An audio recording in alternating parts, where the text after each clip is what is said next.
Le sabbat est fait pour l'homme. Ah, c'est pas une phrase toute faite de Jésus, qui aurait pu l'être d'ailleurs pour se débarrasser des pharisiens. Mais lorsqu'il dit le sabbat est fait pour l'homme, c'est pas rien. C'est l'accomplissement de la loi par la grâce. Le sabbat, tout comme la divinité de Jésus d'ailleurs, ont été l'attaque numéro un des religieux. C'est ce qui a permis aux religieux vraiment de cibler leur attaque sur Jésus. On voit le sabbat, c'est 46 fois que cela figure dans les évangiles. On dirait même que Jésus faisait exprès. Il faisait exprès de faire des miracles le jour du sabbat, le jour où aucune activité humaine ne devait être faite. L'activité de Jésus révoltait les chefs religieux et les mettait dans une immense colère. C'était l'outrage par excellence. Cet homme ne vient pas de Dieu car il n'observe pas le sabbat. Jésus méritait pour eux la mort par cet affront à la loi. Mais aujourd'hui, la séduction est la même. Elle a simplement changé d'aspect. Le croyant qui méprise son frère, parce qu'il croit justement différemment que lui, ben il fait de même. Il place le sabbat au-dessus de l'homme. Il fait du sabbat, il fait de la loi un objet de culte, un objet d'adoration. Et celui qui juge son frère, car il se croit meilleur en agissant avec sainteté, eh bien celui-là ne produit que les mêmes fruits, des fruits amers, que les pharisiens. Toi qui juges, tu es donc inexcusable, car en jugeant les autres, tu te condamnes toi-même, puisque toi qui juges, tu fais les mêmes choses. Alors Jésus leur répondit aux pharisiens, mon Père travaille jusqu'à maintenant, et je travaille aussi. Jésus leur montrait le sens exact du sabbat, qu'il aurait dû en fait avoir dans le cœur plutôt qu'à contre-cœur. Jésus ne cherchait pas à se justifier. Il le dit dans l'évangile de Jean au chapitre 10, vous ne comprenez pas parce que vous n'êtes pas de ma bergerie. Mes brebis écoutent et connaissent ma voix. Alors les Juifs poursuivaient Jésus parce qu'il faisait ces choses justement le jour du sabbat. Mais Jésus leur répondit, mon Père agit jusqu'à présent, moi aussi j'agis. Voilà la doctrine, très compliquée entre guillemets, de Jésus. Mon Père agit, moi j'agis. Et à cause de cela, les Juifs cherchaient encore plus à le faire mourir, non seulement parce qu'il violait le sabbat, mais parce qu'il appelait Dieu son propre Père, se faisant lui-même égal à Dieu. Et là, bien sûr, le Fils de Dieu se place en tant que maître, le maître absolu du sabbat. Et il n'employait pas de longs discours, ni d'explications pédagogiques, encore moins de paraboles. Il n'a, reconnaissons-le, jamais vraiment expliqué le sabbat. Il n'a jamais voulu convaincre. Il dévoile, il met en lumière, c'est tout. Il savait par contre que les autres, en le condamnant, se jugeaient eux-mêmes. Ce 7e jour de la création, c'est un jour de victoire. C'est pas un jour de défaite. Et c'est pas un jour où on a une louange passive. C'est une victoire, et c'est la victoire d'un peuple dirigé par son roi. C'est un jour de vengeance de l'Éternel, un jour de vengeance de Yahvé. Le 7e jour, Dieu le Père se venge. Mais il se venge de quoi? Et il se venge de qui? En fait, il se venge du premier jour de la création. Il se venge du premier jour où des ténèbres ont été installées, ou plutôt ont installé leur chaos, le chaos et la destruction sur la terre. Il se venge en fait de la vanité de ces esprits de mensonge, de ces esprits de domination qui veulent se substituer à lui pour régner à sa place. Le sabbat sert à dévoiler les ténèbres qui ne reçoivent pas la lumière, car la lumière montre les mauvaises œuvres des ténèbres. Et ces mauvaises œuvres, ce sont l'hypocrisie, la médisance, la calomnie, l'accusation, le mensonge, etc., etc. Voilà le vrai jour de louange. Ce n'est pas dans le fait de lever les mains, de les lever au ciel, de crier le nom de Dieu, ni dans le fait de danser, de chanter à la gloire de Dieu. Ça, c'est ce que l'on fait par tradition. Mais le sabbat, c'est un autre jour. C'est un jour de jugement. C'est un jour terrible.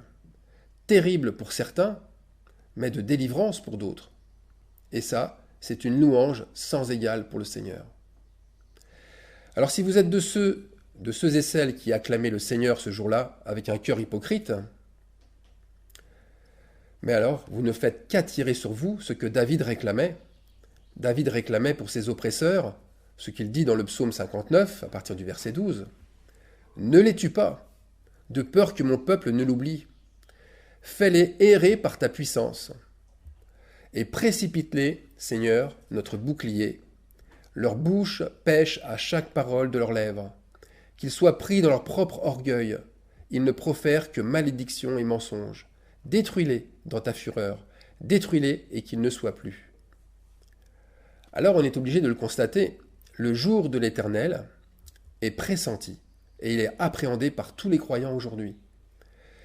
Tous les croyants pressentent que des jours terribles arrivent et qu'un jugement est sur le point d'arriver sur leur pays, mais aussi sur le monde. Le monde chrétien, comme le monde juif, sont en alerte maximale. La peur se lit dans les commentaires des uns, dans les commentaires des autres, sur les réseaux sociaux et dans tous les sujets abordés fréquemment sur le net. Des questions comme doit-on fuir les villes? Doit-on faire des réserves de nourriture et d'eau? Doit-on avertir qu'un grand danger est imminent? Alors certains ont des songes de catastrophe, d'autres ont des visions les poussant à déménager. Bref, on dirait qu'ils ont peur que leur fuite arrive un jour de sabbat. Jésus disait que votre fuite n'arrive pas en hiver ni un jour de sabbat. Car c'est une saison où il n'y a pas de fruits. Voilà pourquoi il leur disait que votre fuite n'arrive pas le jour en hiver. Parce qu'en hiver, la saison ne porte pas de fruits. Et ceux qui ne portent pas de fruits seront dans une grande détresse. Pourquoi avoir peur du sabbat? Justement parce que ce jour est la vengeance de Dieu. Le sabbat, c'est un jour de jugement, c'est un jour terrible pour ceux qui fuient, mais sans fruits. Leur détresse est grande et leur dénuement montre leur jugement. Ils sont comme les arbres, comme des arbres sans feuilles, sans fruits. Ils sont morts. Ils sont comme morts. En tous les cas, c'est ce qu'indique leur jugement. Alors comment savoir? Comment savoir quand ce jour arrivera? Est-ce que c'est un samedi comme chez les Juifs? C'est un dimanche comme chez les chrétiens? Nous savons que ce jour termine la semaine. C'est le 7e jour. Mais ce jour est plus singulier que cela ne paraît. Il est à l'aube d'une nouvelle semaine. Chez les Juifs, le samedi soir termine la semaine, et le dimanche matin, c'est le début d'une nouvelle semaine. Mais le sabbat possède un pouvoir, un grand pouvoir. Le dernier jour a le pouvoir de changer le premier jour. La lumière du dernier jour, c'est-à-dire la lumière du 7e jour de la création, remplace les ténèbres du premier jour. C'est un jour de résurrection. Jésus n'est-il pas sorti du tombeau le premier jour, le lendemain du sabbat? Lisons Matthieu 28, 1. Après le sabbat, à l'aube du premier jour de la semaine, Marie de Magdala et l'autre Marie allèrent voir le sépulcre. Et voici, il y eut un grand tremblement de terre, car un ange du Seigneur descendit du ciel, vint rouler la pierre et s'assit dessus, et son visage était comme un éclair. Jésus apparaît au travers du tremblement de terre. Il apparaît au travers de l'éclair, du tonnerre, le tonnerre du premier jour, le tonnerre d'un nouveau premier jour, car tout est nouveau pour celui qui croit. Il est une nouvelle créature en Christ. C'est cela, ce nouveau premier jour. Alors il y a aussi le fait indéniable qu'entre la fête du sabbat et sa manifestation, il y a un décalage. Je rappelle que la fête du sabbat, elle sert de mémoire. Elle sert pour se rappeler qu'il y a un jour glorieux de manifestation. Et ce jour glorieux, c'est, mais là écoutez bien, nul ne connaît ni le jour ni l'heure, seul le Père le sait. Il n'y a pas de date. C'est lui, Jésus, le maître du sabbat. Le jour que nous devons sanctifier, nous le recevons par révélation, par inspiration. Mais ce n'est pas un jour comme les autres. et personne ne peut le déduire à partir d'une quelconque forme de raisonnement. Le roi David avait reçu le jour du sabbat par révélation. Il avait reçu l'heure exacte par le Seigneur lui-même. Il avait reçu un bruit de pas. On va lire 2 Samuel 5, 22. Les Philistins montèrent de nouveau et se répandirent dans la vallée des Réphaïm. David consulta l'Éternel, et l'Éternel dit : Quand tu entendras un bruit de pas dans les cimes des mûriers, alors hâte-toi, car c'est l'Éternel qui marche devant toi pour battre l'armée des Philistins. Dieu, nous venons de le lire, annonce au dernier moment sa stratégie. Nul ne sait ni le jour ni l'heure. On pourrait dire ni la nuit aussi. Jusqu'au dernier moment, les choses sont cachées. Mais seuls ses élus seront avisés. Seul son peuple sera averti au moment propice, au moment que le Père aura choisi, et au moment où il l'aura confirmé par des songes et des visions.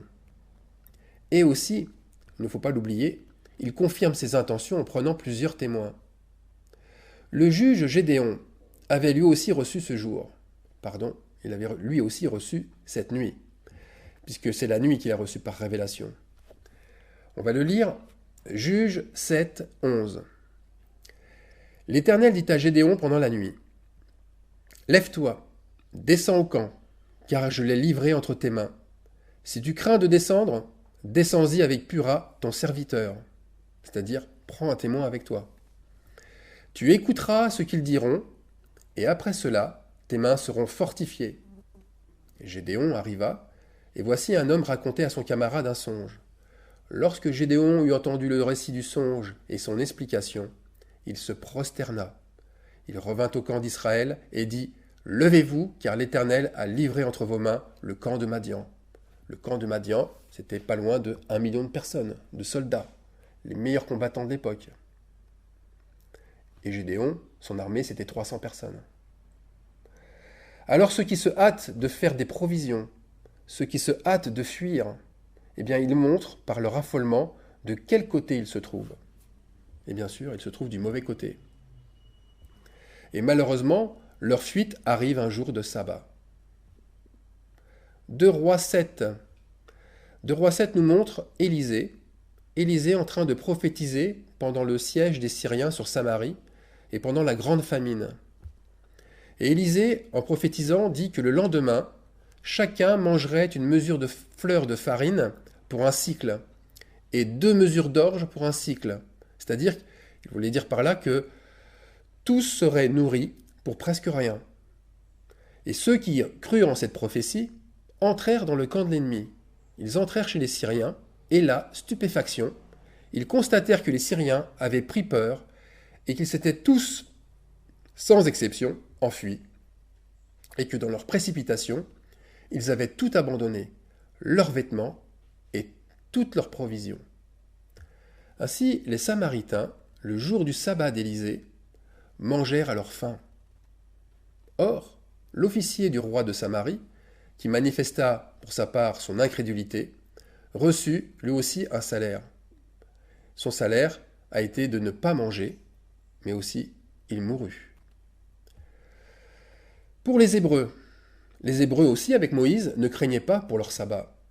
Ils avaient une récolte abondante le 6e jour dans le désert. Ils ramassaient le double de nourriture. Exode 16, 22. C'était un don de Dieu qui faisait cette multiplication de la nourriture chaque semaine. Voyez, il y a même Jésus avec ses disciples, qui leur dit : ne prenez rien avec vous, ni nourriture, ni vêtements, ni argent.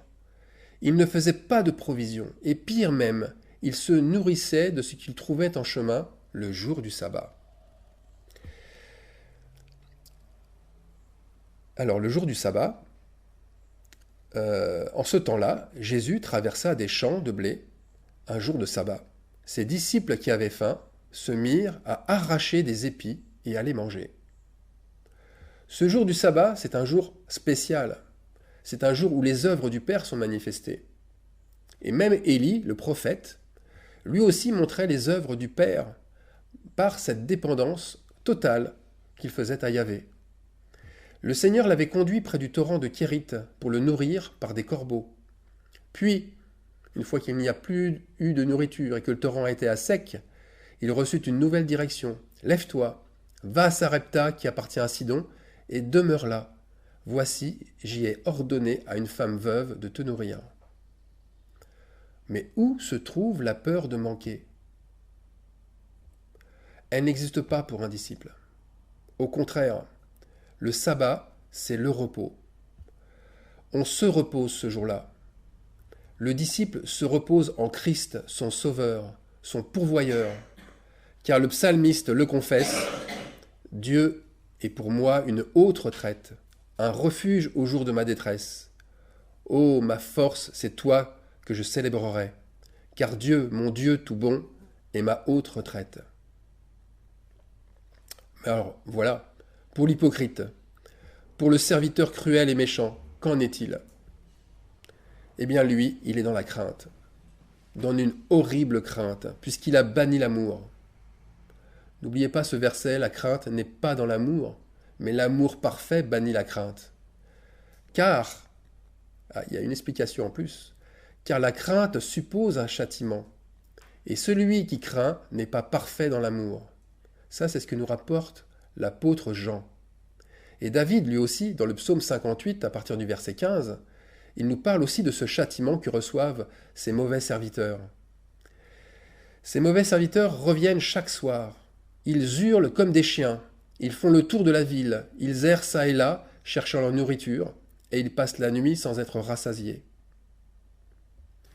Le sabbat, il faut le dire, il faut aussi le dire, c'est de voir des soi-disant croyants hurler comme des chiens, cherchant, la peur au ventre, leur nourriture, sans la trouver. On ne se moque pas de Dieu. Ce qu'un homme aura semé, il le récoltera. Et j'aurais même envie d'ajouter, il le récoltera le jour du sabbat. Le mot hébreu pour salaire, rétribution, c'est le même mot que vengeance. Cette forme de justice par la vengeance n'appartient qu'au Seigneur. Il attend le jour de la récolte. Il attend la moisson. Il attend le jour du sabbat. Mais derrière ce mot vengeance, il y a aussi un autre salaire. Le mot hébreu nakam. Ce mot hébreu signifie, en plus de vengeance, il signifie consolateur, se repentir, avoir compassion, miséricorde. Nous avons là, dans les diverses traductions hébraïques d'un même mot, nous avons là les diverses intentions concernant la vengeance du Seigneur. Tout décidément respire la gloire de Dieu, qui révèle son plan même dans de tels petits détails linguistiques. Et tout arrive par deux, en double, comme cette heure double 11h11. Alors avec cette compréhension du mot vengeance, nous comprenons pourquoi Dieu nous interdit, il ne nous demande pas, il nous interdit formellement de tirer vengeance nous-mêmes des autres. Il y a un jour pour cela qui est consacré. Il y a un jour qui est beaucoup plus saint que les autres, et qui est préparé dans le ciel comme sur la terre. Il faut le rappeler, ce jour, c'est le jour du sabbat. Même si nous voyons l'injustice, même si nous sommes en face d'un crime, que cela se fait sous nos yeux, ce n'est pas dans notre intérêt de faire justice nous-mêmes. En mettant un interdit, le Seigneur nous protège des conséquences désastreuses que cela pourrait être pour nous en jouant au justicier. Rappelons-nous de la loi qui était placée sur Caïn. Caïn, le frère meurtrier de Seth. L'Éternel lui dit, si quelqu'un tuait Caïn, Caïn serait vengé 7 fois. C'est-à-dire que pour une vie de prise, 7 autres devraient périr pour racheter le crime du premier. Moi je crois, au vu des crimes incessants qui se passent sur notre planète, que cette loi est toujours en vigueur et que le jugement de Caïn s'exerce. Et qu'il s'exerce pleinement actuellement. Et c'est pas fini. N'y a-t-il pas 7 fois plus de crimes sur la planète? Entre les guerres, entre les actes de terrorisme, mais aussi et surtout, et c'est de moins en moins caché, les génocides qui sont provoqués par les grands lobbies industriels, qui vendent de véritables poisons sous couvert de bienfaits. Les conséquences, on les connaît, les maladies telles le cancer, etc. Ce sont des génocides. Le livre de l'Apocalypse le dit bien, les marchands de la terre ont leur jugement. Ils crieront malheur, malheur, et pleureront et seront dans le deuil. Apocalypse 18. Mais je crois aussi que dans l'Église, ce jugement a lui aussi son équivalent.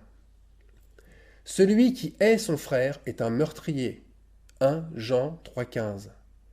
Ceux qui suivent la voie de Caïn, en méprisant leur frère, recevront ce même jugement. Aucun meurtrier n'a la vie éternelle. Celui qui n'aime pas demeure dans la mort. C'est Jean qui le dit, ça. Je le disais au début du message, ceux qui haïssent leurs frères sont ceux qui idolâtrent le sabbat, sont ceux qui idolâtrent la loi, sont ceux qui idolâtrent la Bible. Ils sont même ceux qui vont jusqu'à idolâtrer un messager. Ils sont meurtriers devant le Seigneur. Et le problème, c'est qu'ils ne se repentent pas de leur mauvais cœur. Et s'ils ne se repentent pas, ils seront frappés, comme les premiers-nés du pays d'Égypte, à la Pâque de l'Éternel, car le sang de Jésus n'est pas sur leur maison. Enfin, je crois qu'à la fin, avant le jour de l'Éternel, qui est le grand sabbat, je crois que tous les jugements seront rétablis. Celui de Caïn, bien sûr, mais aussi d'autres. Dans un ancien message, j'en faisais justement la liste. Et il y en avait 10. Il y avait 10 jugements.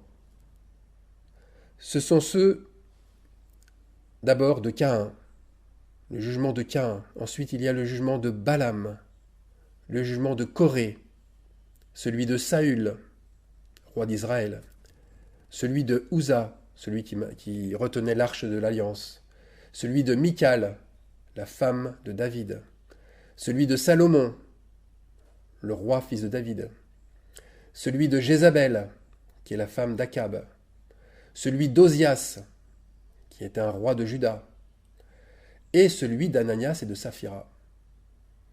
Les temps difficiles sont là. 3 jugements s'accomplissent déjà. Les jugements de Balaam, les jugements de Michal et de Salomon sont en action actuellement dans l'Église de Jésus-Christ. Les autres arriveront le jour du sabbat. Et c'est Jude 1,11 qui va exactement dans le même sens. Malheureux sont-ils, car ils ont suivi la voie de Caïn. C'est dans l'égarement de Balaam que pour un salaire ils se sont jetés, et c'est dans la révolte de Corée qu'ils ont disparu. Jude parlait bien ici de frères et de sœurs qui se croyaient graciés, mais qui par leurs actes et leur mauvais cœur montraient leur jugement. Le sang de Jésus n'était pas sur leur maison. Jésus, prêchant dans la synagogue de Nazareth, a annoncé le début du sabbat. Quand il lut le rouleau d'Ésaïe au chapitre 61, et quand il dit « Aujourd'hui cette écriture est accomplie », il a annoncé le début du sabbat. Et en réponse, le jugement s'est-il fait longtemps attendre ? Bien non. Jésus a dû sortir précipitamment et il a dû se cacher face aux religieux qui voulaient le tuer. Mes frères et sœurs, prions pour que nous soyons bien disposés, car ce grand jour du sabbat est arrivé. Nous sommes déjà rentrés dans cette période. Les adeptes du judaïsme emploient souvent Shabbat Shalom lorsqu'ils se croisent pendant la fête du samedi saint. Eh bien, je prie aussi que la paix soit sur vous pour ce jour glorieux. Et je vous dis, mes frères et sœurs, Shabbat Shalom.